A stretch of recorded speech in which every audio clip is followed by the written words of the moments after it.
Hi, welcome to my channel. Today I'm going to be sharing with you our homeschool New Year's resolutions, and I'm excited to get into this video.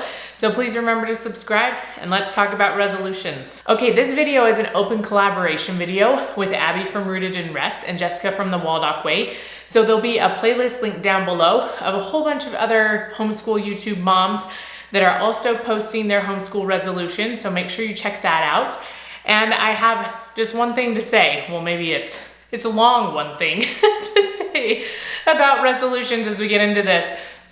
So this is just homeschool resolutions, like for my kids. This isn't anything like personal for me. And I really have become disenchanted with New Year's resolutions in general, just because I feel like they're treated as a joke.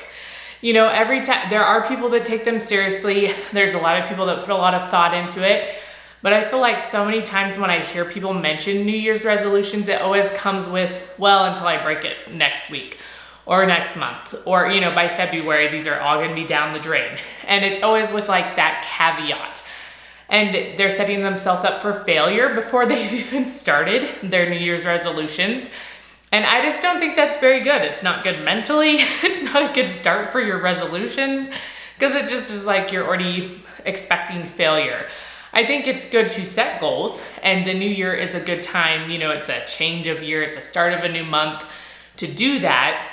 But you should always have the mindset of, here are my goals. If they get too hard, or if I can't meet one or something happens and this one I just can't do, then I reevaluate and I outline them again. We go through them, and I don't have to start wait till another new year or another new month or even another new week to start my goals again, or to work on them in that way. And I think that's just a better way to approach it.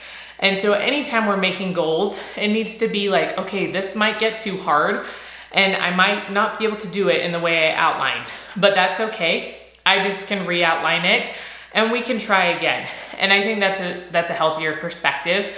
And so make your New Year's resolutions, but make them with the intent to actually keep them. And then if you don't, that's totally fine, and reevaluate and try again. So that's my little soapbox talk about that, which is why you don't really see New Year's resolutions from me, because I just don't really love the idea of it. And again, I know a lot of people do really great things. They pick a word, there's all sorts of things that work well for people. But that's just kind of been the feeling I've gotten over several years, that people just it becomes a joke now in our culture. So without further ado and further soapboxes, let's talk about our homeschool resolutions. Okay, I have my list right here that I made. And so we're gonna try to go through these. I don't know how much I'll explain them. Some of them I probably have more to say than others. But the first one is to get outside more. And so we already get outside a fair amount, especially once it's warmer.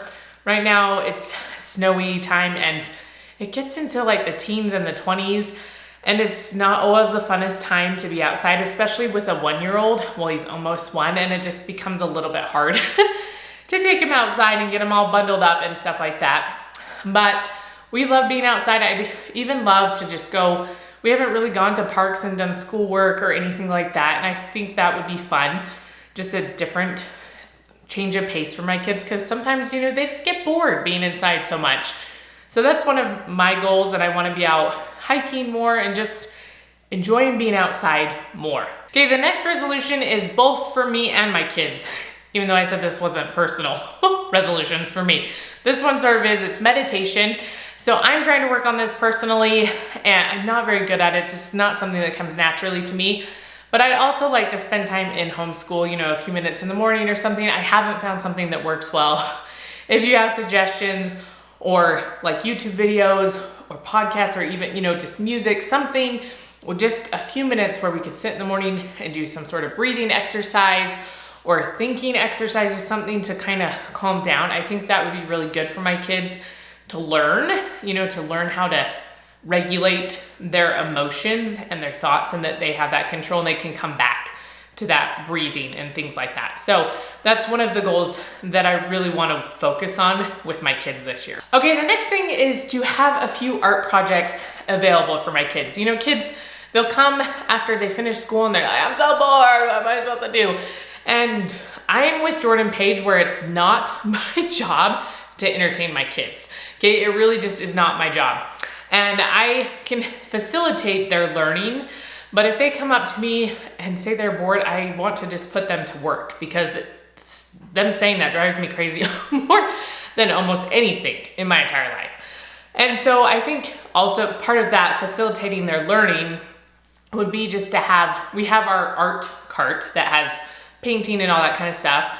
So that makes it easier to pull that kind of stuff out for them. But also maybe just every week or every few weeks to have a project or a few projects where I can be like, okay, here's one I found for you. You can watch the video or something and figure it out, or I've cut these few pieces out. Just something if they do have those bored moments, because they do, and they don't want to do any of their personal projects, that there's just an art project sitting there that's available for them. And I think that would just be a lot more helpful. The next one is game schooling, which I feel like is always for us a work in progress. I grew up playing card games, not so much board games. It's just not my natural instinct to pull out games. And so I just don't think about it. And so Fridays we try to set aside time to do that. And we probably, like, that's kind of my goal, to still have that time. And hopefully every Friday, or if they finish school early on a particular day, we could pull out some games and play. We have a good amount of games, and we go through spurts of playing them more than others, or my kids will play them by themselves. But having some sort of more set schedule for game schooling and just being aware. I need to put like a big sign on the wall, game schooling, because then maybe I'd remember, when I'm like, what are we supposed to do? Oh yes, we can play a game. So I don't know, it's a goal. I'm not exactly sure how we're gonna execute it or what it's gonna look like, but that's one of my focuses this year. The next one is mom time, which we had started to do this last year when I was pregnant with my baby, and it worked pretty well. Like, I had just one day a week that after lunchtime, I had like 30 minutes for one kid. So like, I had 4 kids at the time. And so I do, Monday was one kid, Tuesday was another, Wednesday, so on. And it'd just be 30 minutes, maybe an hour, depending on the project. Usually we just play a game together, just me and that child, but we could do a project together if they had something that they wanted to work on. And it was really great. And it's not, again, natural for me to play with my kids. This is not something that is easy for me. So having this set time was really good, but then I had a baby and it all like blew up, and now it's like trying to rush between his nap times and not, like, when do I film, when do I get things done? And it's just kind of gotten rushed. And so the best time might actually be before lunch now, before the baby goes down for his afternoon nap, when I'm trying to like rush and get so much stuff done in the afternoon.